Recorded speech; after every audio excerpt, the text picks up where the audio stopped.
बहुत सारे लोग हैं जो फ्यूचर एंड ऑप्शंस में ट्रेड करते हैं, ट्रांजैक्शंस करते हैं। तो ऐसे में फ्यूचर एंड ऑप्शंस में कोई इनकम अराइज हुई है या फिर आपने लॉस इनकर किया है, आप इसको कैसे इनकम टैक्स रिटर्न में रिपोर्ट करेंगे, रिफ्लेक्ट करेंगे, तो वो हम अपनी इस वीडियो में डिस्कस करने वाले हैं। रिसेंटली हमने डिस्कस किया, अगर in case of shares short term capital gain या फिर long term capital gain arise होता है तो आप उसको कैसे ITR 2 या फिर ITR 3 में रिपोर्ट करेंगे। आज हम अपनी इस वीडियो में डिस्कस करेंगे फ्यूचर एंड ऑप्शंस के रिगार्डिंग आप कैसे इस इनकम को, या फिर इसके अंदर आपको लॉस हुआ है तो आप उसको कैसे अपनी इनकम टैक्स रिटर्न के अंदर रिपोर्ट करेंगे, एंटर करेंगे।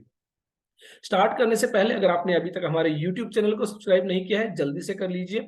अगर आप इनकम टैक्स, GST, TDS से अपडेटेड रहना चाहते हैं, साथ ही आप हमारी ऐप डाउनलोड कर सकते हैं प्ले स्टोर से, डिस्क्रिप्शन में भी लिंक दिया गया है। अब हम बात करते हैं फ्यूचर एंड ऑप्शंस की।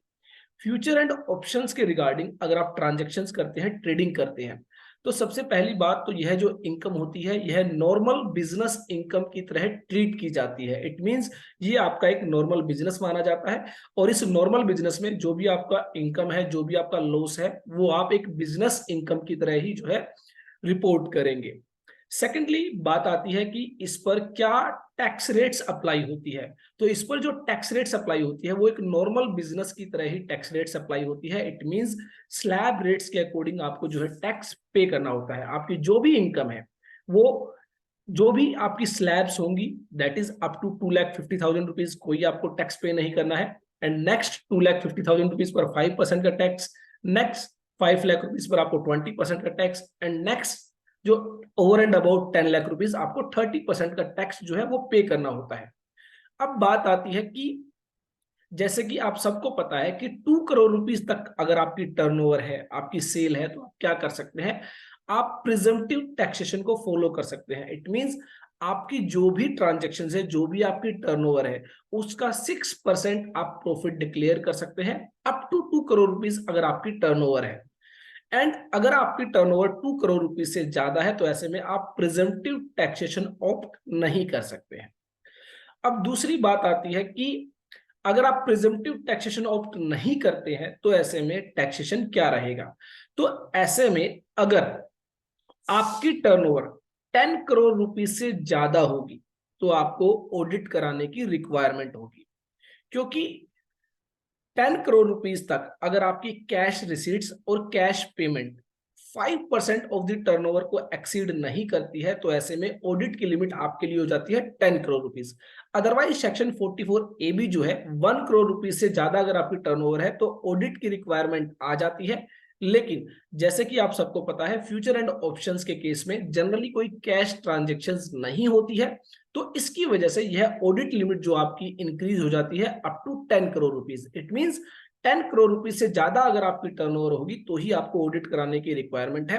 अगर आपकी टर्नओवर 10 करोड़ रुपीज से कम है तो ऐसे में आपको ऑडिट कराने की जरूरत नहीं है।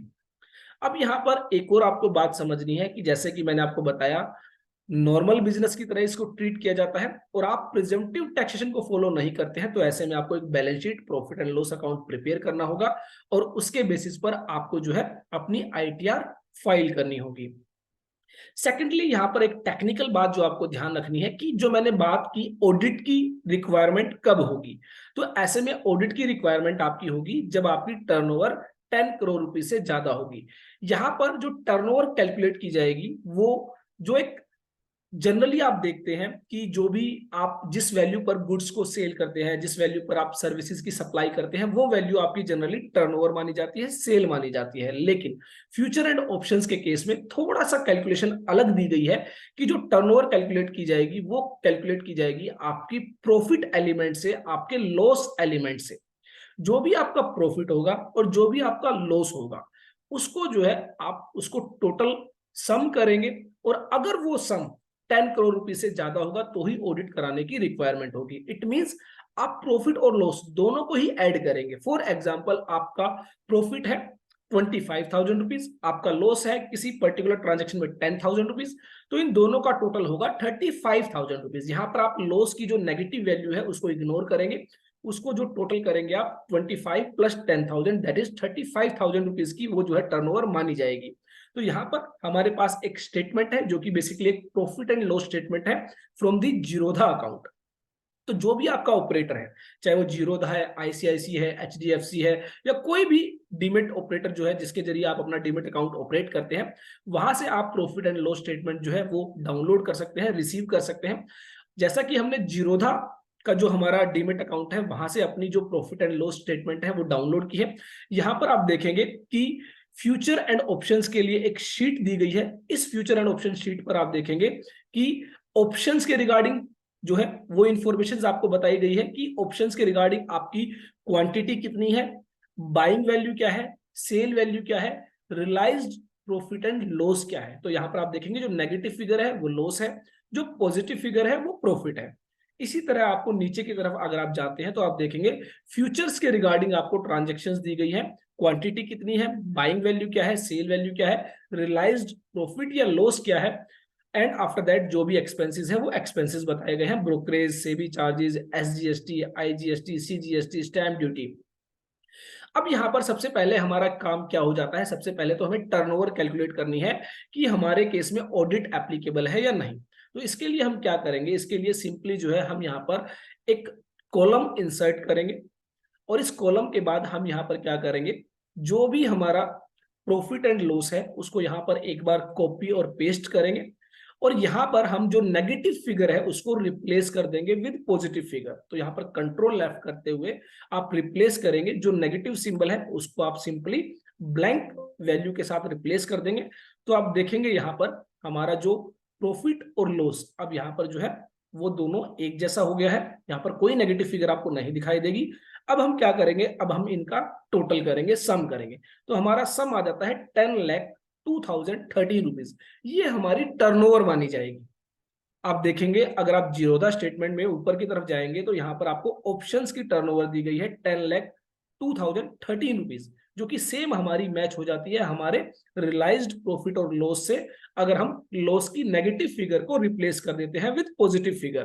तो यहां पर हमारी 10 लाख की जो है वो क्या है, वो टर्नओवर है। सेकेंडली सेम वे में हम क्या करेंगे, हम जो है यहाँ पर जो हमारा फ्यूचर का प्रॉफिट और लॉस है उसको हम ऐड करेंगे। तो यहाँ पर 12,0932 रुपीज जो है वो हमारी टर्नओवर है। और आप देखेंगे जीरोधा की तरफ जो ऊपर की तरफ स्टेटमेंट दी गई है फ्यूचर टर्नओवर की, वो दी गई है 12,0932 रुपीज। तो हमारी टोटल टर्नओवर हो जाती है 22 लाख रुपीज। और अभी मैंने आपको बताया हमारी जो टर्नओवर होगी अगर वो 10 करोड़ रुपीज से ज्यादा होगी तो ही ऑडिट एप्लीकेबल होगी। इट मींस हमारी ऑडिट तो यहाँ पर एप्लीकेबल नहीं है, तो हमें ऑडिट कराने की रिक्वायरमेंट नहीं है। अगर मेरी ये टर्नओवर 10 करोड़ रुपीज से ज्यादा होती तो ही मुझे ऑडिट कराने की रिक्वायरमेंट होती।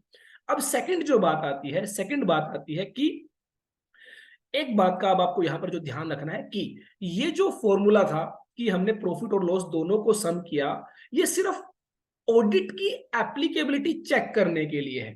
अब इस फॉर्मूले की कोई रेलिवेंस नहीं है।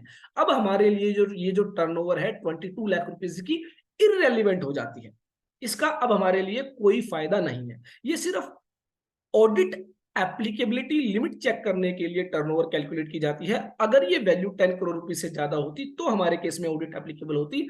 अब ये 10 करोड़ रुपीस से कम है तो ऑडिट एप्लीकेबल नहीं होगी, और इसके साथ ही अब हम इस टर्नओवर को भूल जाएंगे।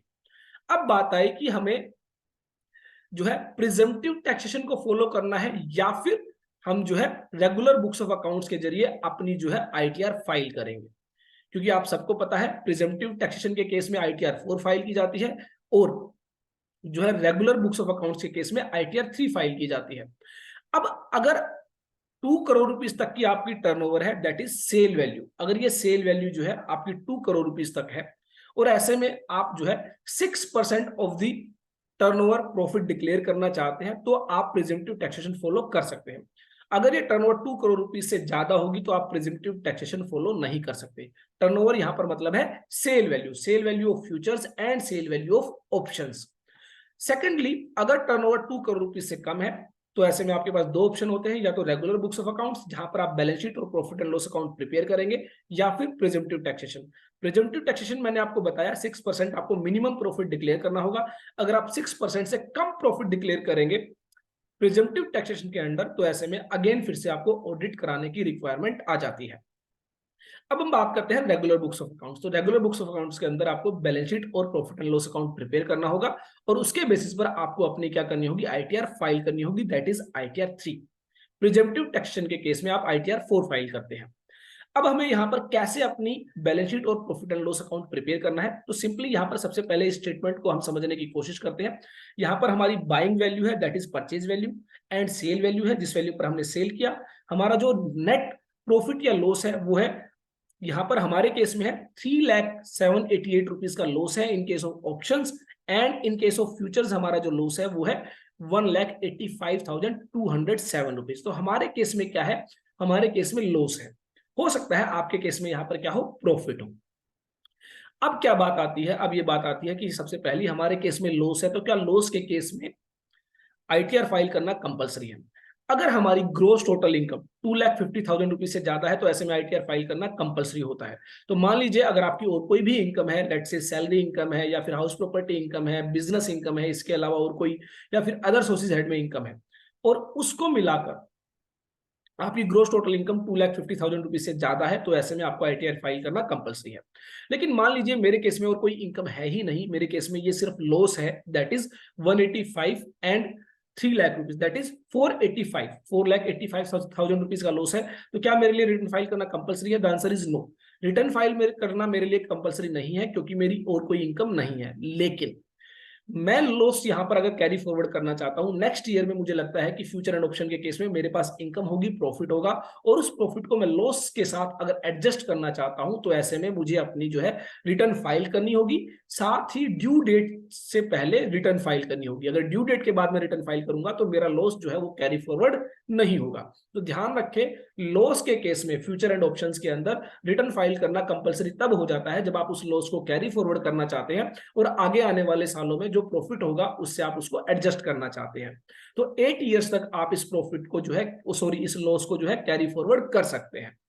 अब इसके जरिए हम अपनी balance sheet profit and loss account कैसे प्रिपेयर करेंगे, तो यहां पर आप देखेंगे कि कुछ चार्जेस आपको दिखाई देंगे, जैसे कि यहाँ पर ब्रोकरेज है, जीएसटी है, सेबी फीस है, एक्सचेंज चार्जेस है, क्लियरिंग चार्जेस है, सिक्योरिटी ट्रांजैक्शन टैक्स है, जो कि हमारे ऑलमोस्ट 21,400 रुपीज आ जाते हैं।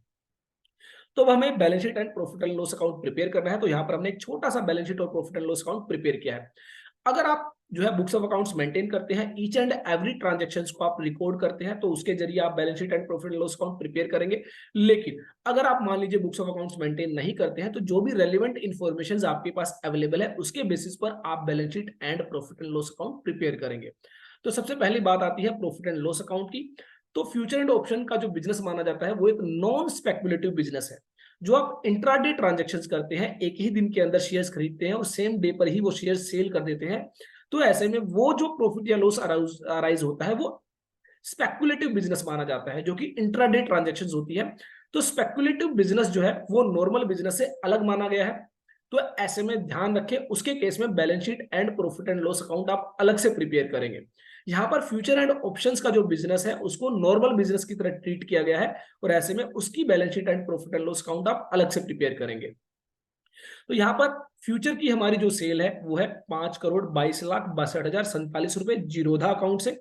अगर आपका और कोई भी अकाउंट है तो वो और कोई अकाउंट आप यहाँ पर मेंशन कर सकते हैं और उसकी जो सेल वैल्यू है वो आप यहाँ पर पुट कर सकते हैं, एंटर कर सकते हैं। तो यहाँ पर 5,22,00,000 रुपए आप देखेंगे एफ एंड ओ सीट पर अगर हम जाते हैं तो फ्यूचर के केस में हमारी जो सेल वैल्यू है वो है 5,22,62,47 रुपए, और ऑप्शंस के केस में है 16,75,116 रुपए। तो यहाँ पर आप देखेंगे हमने दोनों ही सेल वैल्यू को यहाँ पर एंटर किया है, तो हमारी टोटल सेल वैल्यू आ गई 5,39,37,163 रुपए, जो कि हमने प्रॉफिट एंड लॉस अकाउंट में सेल जो है वैल्यू के अंदर ले ली है। उसके बाद हमारी बाइंग वैल्यू आती है परचेज वैल्यू। इसी तरह हमने जो है अपनी बाइंग वैल्यू ली है।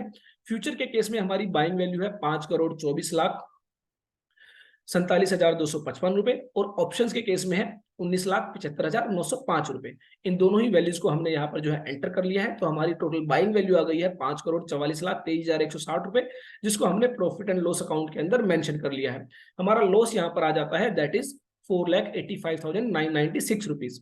अब उसके बाद कुछ ट्रांसफर एक्सपेंसेस है जिसको हमने यहाँ पर जो है नीचे की तरफ जो है मेंशन किया है। अकाउंट वाइज आप मेंशन कर सकते हैं। फॉर एग्जांपल आप एक से ज्यादा डीमेट अकाउंट्स में जो है ट्रांजैक्शंस करते हैं, तो आप डीमेट अकाउंट वाइज यहाँ पर जो है सभी एक्सपेंसेस को मेंशन करेंगे और उसकी टोटल वैल्यू आप यहाँ पर जो है ट्रांसफर एक्सपेंसेस के तौर पर रिपोर्ट करेंगे। तो हमारी जीरोधा से जो वैल्यू है 21,400 रुपीज, जो कि आप देखेंगे यहाँ पर आपको दिखाई देगी F&O शीट पर जो है यहाँ पर चार्जेस के अंदर आपको जो है 21,400 रुपीज, तो ये आप यहाँ पर जो है as a transfer expenses mention करेंगे। तो हमारा नेट लॉस आ जाता है 5,07,396 रुपए।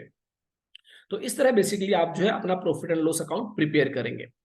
उसके अलावा अब बात आती है बैलेंस शीट्स की। तो बैलेंस शीट्स के लिए भी मैंने आपको बताया जो भी रेलेवेंट इन्फॉर्मेशन आपके पास अवेलेबल है उसके बेसिस पर आप बैलेंस शीट प्रिपेयर करेंगे। जैसे कि जीरोधा में एक आपका जो है लेजर बैलेंस होता है, वो लेजर बैलेंस है हमारे केस में 32,192 रुपीज। तो आप देखेंगे कि यहाँ पर बिल्कुल लास्ट में एक लेजर बैलेंस शीट की शीट दी गई है जहां पर हमारा क्लोजिंग बैलेंस है 32,192 रुपीज, जिसको मैंने अपनी बैलेंस शीट में रिपोर्ट किया है। उसके अलावा जो है हमारा कैश बैलेंस है, बैंक बैलेंस है, वो हम रिपोर्ट करेंगे। अगर आपके पास कोई शेयर्स की होल्डिंग है, आपने कुछ शेयर्स को होल्ड किया है जिसको आपने 31 मार्च को सेल नहीं किया है, वो आपके पास एज ए एसेट्स है, तो ऐसे में वो इन्वेस्टमेंट इन शेयर जो भी आपकी है बुक वैल्यू पर, वो आप यहाँ पर मेंशन कर सकते हैं। और इधर कैपिटल की तरफ जो बैलेंसिंग फिगर रहेगा वो आप कैपिटल बैलेंस में जो है मेंशन करेंगे। तो इस तरह आप एक छोटी सी बैलेंस शीट प्रिपेयर कर सकते हैं। लेकिन अगर आप चाहते हैं कि एक कंप्लीट बैलेंस शीट प्रिपेयर हो, तो उसके लिए आपको ईच एंड एवरी ट्रांजैक्शन को क्या करना होगा, किसी अकाउंटिंग सॉफ्टवेयर में रिकॉर्ड करना होगा और उसके बेसिस पर आपकी बैलेंस शीट जो है वो प्रिपेयर होगी। तो इस तरह आपकी बैलेंस शीट और profit and loss account prepare हो जाता है।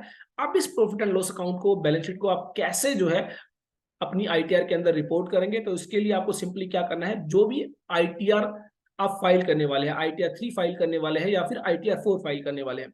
आईटीआर 4 मैंने आपको बताया प्रिजम्पटिव टैक्सेशन है, जहां पर आप 6% मिनिमम प्रॉफिट डिक्लेयर करते हैं। तो वहां पर जो है आपको बैलेंस शीट और profit and loss account fill करने की जरूरत नहीं होती। वहां पर आप सिंपली टर्नओवर डिक्लेयर करते हैं और उस टर्नओवर का 6% जो है वो प्रॉफिट आप डिक्लेयर करते हैं। लेकिन हम जो है आईटीआर 3 फाइल करने जा रहे हैं, that is with regular books of accounts, means आप बैलेंस शीट और प्रॉफिट एंड लॉस अकाउंट को फिल करने वाले हैं। तो यहाँ पर आपको बिजनेस हेड के अंदर जो है basically schedule nature of business, schedule balance sheet, schedule trading account, schedule profit and loss account, ये आपको जो है सेलेक्ट करने हैं। उसके बाद जो है आपको अपनी इनकम्स के अकॉर्डिंग जो बाकी के शेड्यूल्स है वो आप सेलेक्ट करेंगे और कंटिन्यू बटन पर क्लिक करेंगे। कंटिन्यू बटन पर क्लिक करने के बाद आपके सामने सभी शेड्यूल्स आ जाते हैं जिनको आप एक एक करके फिल करते हैं। हम अपने इस केस में रेलिवेंट फॉर्म्स जो आपको फिल करने हैं वो डिस्कस करेंगे। तो सबसे पहले आपको नेचर ऑफ बिजनेस जो है वो आपको फिल करना है। नेचर ऑफ बिजनेस के अंदर होता है कि आपका जो बिजनेस नेचर है वो क्या है, तो यहाँ पर ऐड डिटेल्स पर क्लिक करेंगे। अब यहाँ पर एक बात जो आपको ध्यान रखनी है, फ्यूचर एंड ऑप्शंस के रिगार्डिंग कोई स्पेसिफिक कोड नहीं बताया गया है। तो ऐसे में यहाँ पर जो है एक जो जनरल कोड है होलसेल एंड रिटेल ट्रेड, वो आप जो है यहाँ पर सेलेक्ट करेंगे। तो यहाँ पर रिटेल सेल जो है ऑफ अदर प्रोडक्ट्स, तो ये जो आपका कोड है 09028, ये आप सेलेक्ट करेंगे। ट्रेड नेम अगर आपने कोई जो है मेंशन किया है तो वो आप करेंगे, अदरवाइज आपका जो इंडिविजुअल नेम है वो आप एंटर कर सकते हैं। और यहाँ पर आप future and options trade income, ये आप यहाँ पर एंटर करेंगे और ऐड करेंगे। तो इस तरह आपका जो नेचर ऑफ बिजनेस है वो ऐड हो जाता है। उसके बाद आप बैक बटन पर क्लिक करेंगे, सॉरी आपको कंफर्म बटन पर क्लिक करना था। तो यहाँ पर नेचर ऑफ बिजनेस में हम एंटर करेंगे और इसको कंफर्म बटन पर क्लिक करेंगे, तो हमारा यह शेड्यूल जो है वो कंफर्म हो जाता है। उसके बाद जो आपको नेक्स्ट शेड्यूल फिल करना है दैट इज बैलेंस शीट। तो बैलेंस शीट पर आप यहाँ पर जो है सबसे पहले हम उससे पहले ट्रेडिंग अकाउंट को फिल करते हैं। तो ट्रेडिंग अकाउंट को आपको यहाँ पर सेलेक्ट करना है और यहाँ पर रिवेन्यू फ्रॉम ऑप्शंस में आपको ऐड डिटेल्स पर क्लिक करना है और जो आपकी सेल वैल्यू है, सेल वैल्यू को आप यहाँ पर क्या करेंगे, एंटर करेंगे। तो यहाँ पर एडिट बटन पर क्लिक करते हुए sale of goods, sale of services और अदर ऑपरेटिंग रिवेन्यूज, तो अदर ऑपरेटिंग रिवेन्यूज में आप यहाँ पर मेंशन करेंगे sale of future and options. तो जो भी आपकी सेल वैल्यू है, जो कि हमारे केस में थी 5,39,37,164 रुपए, तो यहाँ पर 5,39,37,164 रुपए, ये आप एंटर करेंगे और जो है इसको सेव करेंगे। तो इस तरह आपकी जो सेल वैल्यू है वो एंटर हो जाती है। नेक्स्ट इसको हम ऐड करेंगे और उसके बाद हम अपनी purchase value that is buying value जो है वो यहाँ पर एंटर करेंगे। तो यहाँ पर आपको रेवेन्यू के बाद जो है परचेज नेट ऑफ रिफंड्स, यहाँ पर जो है आपको अपनी बाइंग वैल्यू एंटर करनी है। हमारे केस में जो बाइंग वैल्यू है वो है 5,44,23,160 रुपए। तो हमारा जो ग्रोस लॉस आ जाता है वो आ जाता है 4,85,996 रुपए। इसके बाद आप इसको कंफर्म करेंगे। तो इस तरह आपका जो ट्रेडिंग अकाउंट है वो फिल हो जाता है। नेक्स्ट हमें जो फिल करना है वो है प्रॉफिट एंड लॉस अकाउंट। तो प्रॉफिट एंड लॉस अकाउंट के अंदर आपको बेसिकली ट्रांसफर एक्सपेंसेस जो है उसको रिपोर्ट करना है। तो यहाँ पर अगर कोई क्रेडिट्स, अगर कोई अदर इनकम है आपकी प्रॉफिट एंड लॉस अकाउंट के अंदर, वो आप यहाँ पर एडिट बटन पर क्लिक करते हुए ऐड कर सकते हैं। इसके अलावा debits to profit and loss के अंदर आपको एक्सपेंसेस की डिटेल्स देनी होती है। तो यहाँ पर ऐड डिटेल्स पर आप क्लिक करेंगे। कुछ स्पेसिफिक एक्सपेंसेस बताए गए हैं, अगर आपके केस में वो एप्लीकेबल है तो आप उनको एंटर करेंगे।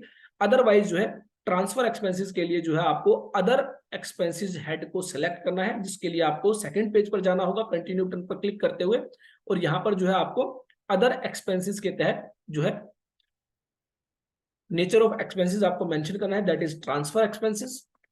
एंड आफ्टर दैट आपको अमाउंट जो है वो यहाँ पर एंटर करनी है,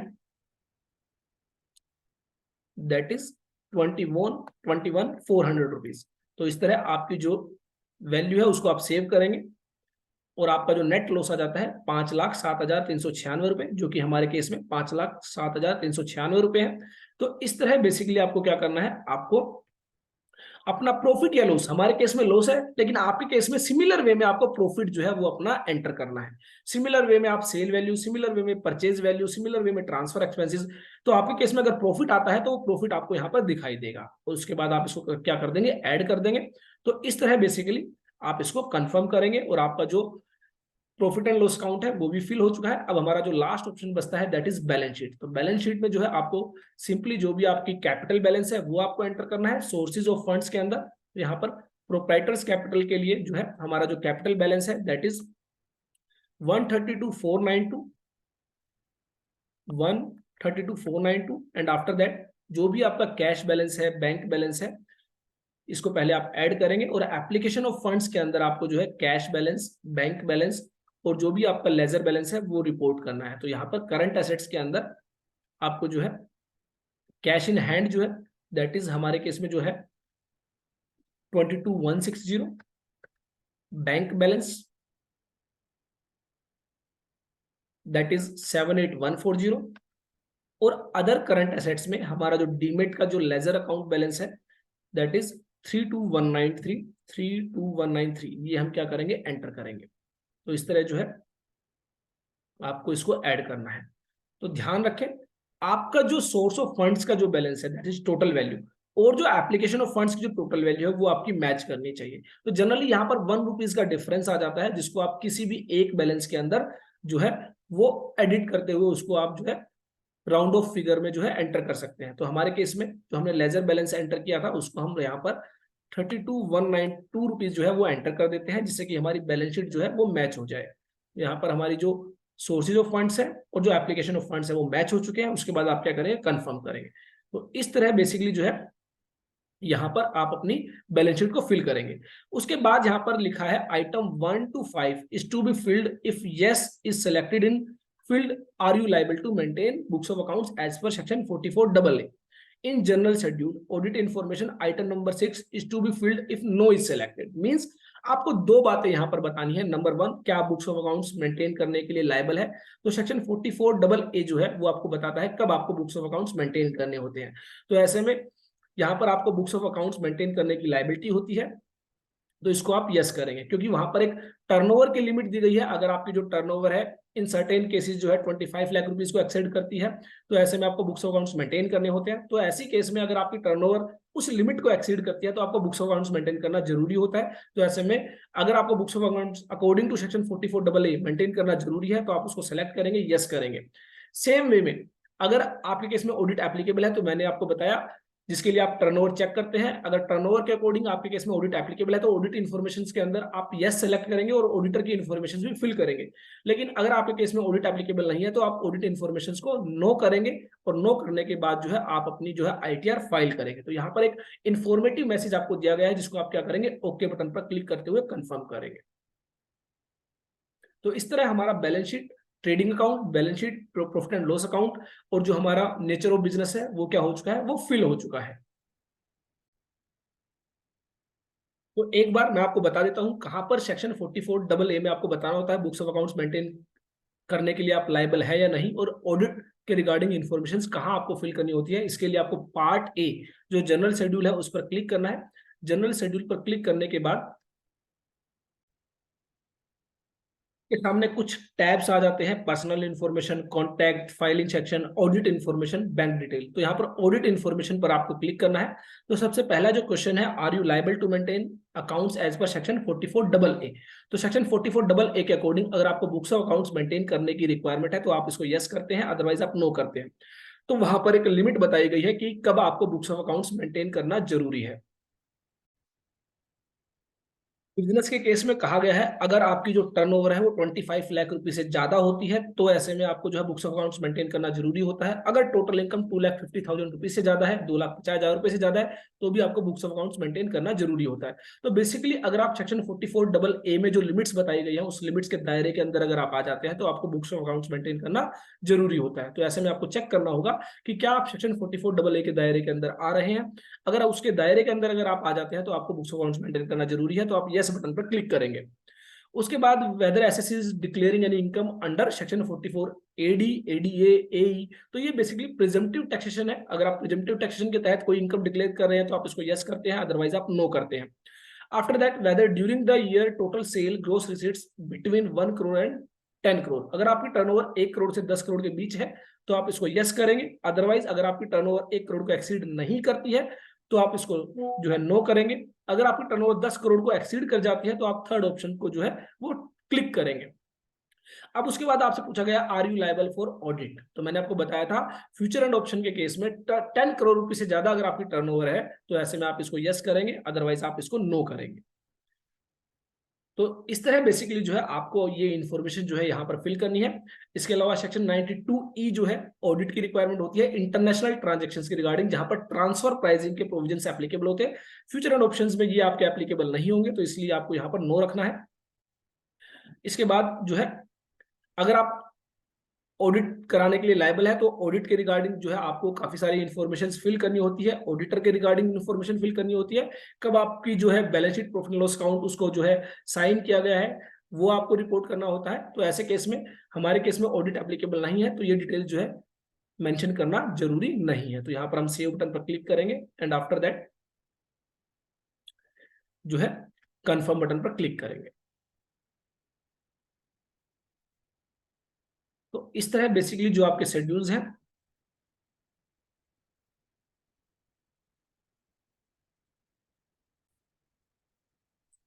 कंफर्म हो जाते हैं। That is general schedule, nature of business, balance sheet, trading account, profit and loss account. तो इट मींस आपकी सभी इंफॉर्मेशन अगर आपने सही से फिल कर दी है तो आप बाकी की जो इंफॉर्मेशन है, जो भी आपकी इनकम है, उसको आप अकॉर्डिंगली जो है रिपोर्ट करेंगे और अपनी ITR को फाइल करेंगे। आई होप आपको अच्छे से समझ में आया होगा फ्यूचर एंड ऑप्शंस के रिगार्डिंग किस तरह आपको रिपोर्टिंग करनी है। इसके रिगार्डिंग आपका कोई भी क्वेश्चन है, कोई भी डाउट है तो आप हमारे साथ शेयर कर सकते हैं। Thanks for watching. Keep liking, keep sharing, keep subscribing. All about tax.